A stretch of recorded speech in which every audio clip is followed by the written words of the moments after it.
Her yeri kapat, dünya sanki təzələnib. Köhnə dərdlər qar altında gizlənib.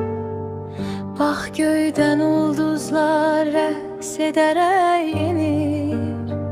Hər qar dənəsi yenidən başla deyir.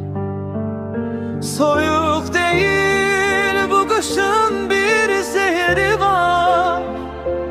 Könlümüzdə çiçək açan bir bahar var. Əllərini uzat, isinsin ürəyimiz.